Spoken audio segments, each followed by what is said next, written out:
Got another gentleman that's here to interview with you. He's interviewing within the state of New Mexico. He's a gentleman with some history to his family, and I'm not going to take that away from him. I'm going to let him tell you about that.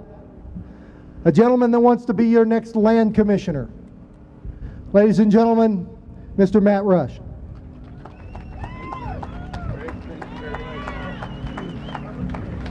Well, good afternoon. What a thrill and an honor to be here. I have a question to ask each and every one of you first, though. How many of you know the definition of the word politics? Anybody know the definition? Well, I'll give it to you.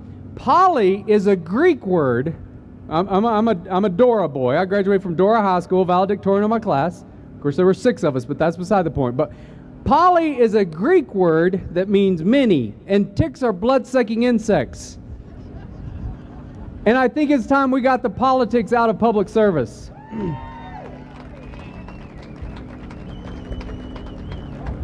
And before I give my spiel, there's some people here who are running for the state house here in New Mexico. You know, these guys are running against man, it's a tough race they're in. I want to thank them for their service. You know, the New Mexico House has been in control of the Democrat Party for forever. And we've got to take that house back because they're running all over us. And it's time we took control of our state government again. But let me give you a little bit of my spiel. Okay, the number one question that I'm asked as I travel around the state, honestly, is what does the land commissioner do? I mean, people get the U.S. Congress. They get that. They get state house. They get state senate. But when they ask, you know, when we tell them, hey, we're running for land commissioner, you people don't get that. So I've got a real quick explanation of the office. The state of New Mexico owns 9 million acres of land, 13 million acres of mineral rights. The land commissioner is in charge of working with the farmers and ranchers that lease the surface rights, the oil and the gas industry that lease the mineral rights, trying to get these two industries to get along, which isn't necessarily always that easy. Then all the funds generated then go in turn to the permanent fund, which then in turn predominantly funds the education system of New Mexico. Were it not for these lands, were it not for our state trust lands, every citizen of New Mexico, every citizen would be responsible for an additional $750 to $900 a year in additional taxes just to pay for education. Now, I don't think any of you or say a family of 3 at this point in time wants to come up with almost an additional $3,000 a year just to pay for education. So the more successful this office is, the less money you pay in taxes. The more successful this office is, the better funding we have for our schools. And so let me tell you, for 8 generations, my family's been farming and ranching. 4 right here in New Mexico and Roosevelt County. So I'm very proud of my history, my heritage in agriculture.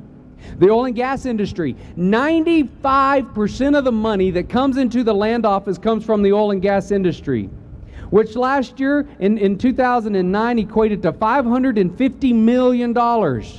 Last year, $470 million. So this office brings in $500 million a year, and that's money you don't have to come up with. So the oil and gas industry, the ag industry, the 2 biggest industries in this state, and yet in New Mexico, they're absolutely being regulated out of business.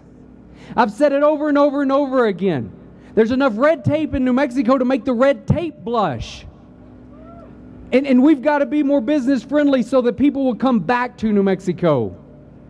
And that as far as the education system, thank you very much. As far as the education system goes, my little sister followed mom into teaching just like me and my brother followed dad into agriculture. So I truly understand and I get all 3 aspects of this office, and they're personal to me and to my family. But ladies and gentlemen, here's what gets me going, and here's what keeps me at this. And I've done 52,000 miles since the first of the year, and we're not done yet. And we're going to be fighting all the way through November 2nd. And here's why I'm so interested and so passionate about this race. Very few people understand what the land office is. Even fewer people understand that the state land commissioner is one of only 2 elected officials to sit on a little thing called the State's Investment Council. And literally over the last 8 years with the Richardson-Dennis administration, because of political appointees and pay to play, we've literally seen over $280 million lost or stolen or shipped out of state because of bad deals and shady investments. And I say enough is enough. For those of us who know what it's like to work hard, to break our backs, to send money up the road to Santa Fe that's supposed to come back to our schools and to our roads, and yet it's being shipped out of state, it's time we stood up and said, hey, we're not going to put up with that anymore. Ladies and gentlemen, this election cycle is critical, and you've heard that over and over and over again. But let me tell you why this election is so important. Because the people that you elect in November will be the people serving in office in 2 years. And the reason that's important is this. In 2 years, our state will celebrate its 100th birthday as a state. And I don't think there's anyone, dare to say anyone who would be honest, who could stand up and say, you know what, as a state, we've reached our full potential. I mean, we're at the top of every bad list, we're at the bottom of every good list. And who would have ever thought there would come a day in our state that we would simply strive for mediocrity? Can you imagine where we would be as a state if we were just in the middle of the pack? But here's the thing, we need you. We need you to be more engaged and more passionate about this election than any you've ever been before in your life. And for those of us who are running, we realize that, and we thank you, and we ask for your vote, and we realize that you're supporting those of us who are conservative candidates. But we're here today to tell you we need you out on the streets doing more, because it's absolutely critical. It's of absolute critical importance to you be engaged and you be involved. And I want to close with this. For those of you who don't think you can make a difference, have any of you ever read a little book, a little pamphlet, published a couple hundred years ago, a book called Common Sense? Any of you ever read the book called Common Sense? Right. Written by a guy by the name of Thomas Paine. And do you realize that's before the revolution took place? And the country was was engaged in a battle of should we go to war with Great Britain for our independence, or should we remain under their control? And there was a great battle back and forth as to what we should do. And one person, Thomas Paine, sat down and he wrote, in 46 pages, he wrote down why he felt we should go to war for our independence. People discouraged him from doing it, told him not to. Some people encouraged him, and there was a great debate, but he said, I'm so passionate about this that this is what I believe, this is what I'm going to do. And he penned 46 pages why we should go to war. And ladies and gentlemen, because of one person becoming so passionate and believing what he believed so intensely, it completely changed the tide and the mood of the country. And without a doubt, then everyone, they said the printers of the day couldn't keep up with the demand.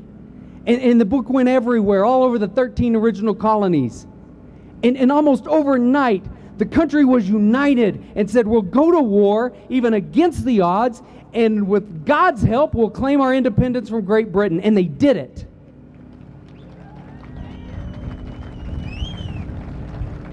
We need you to be that one person. Be that one person to your neighbors, to your friends, to the people you go to church with. Get them to the polls. Tell them why this election is important. We're running against machines, as John Barella will tell you and Tom Mullins will tell you. We're running against a Sept machine that's been in this state for decades, and we're taking it on. And let me tell you, they're going to attack us, and they're going to try to get us. But guess what? We're the one person, and we can take our state back. We need your help. We need your support. More than anything, we need your prayers. God bless each and every one of you. Thank you so much.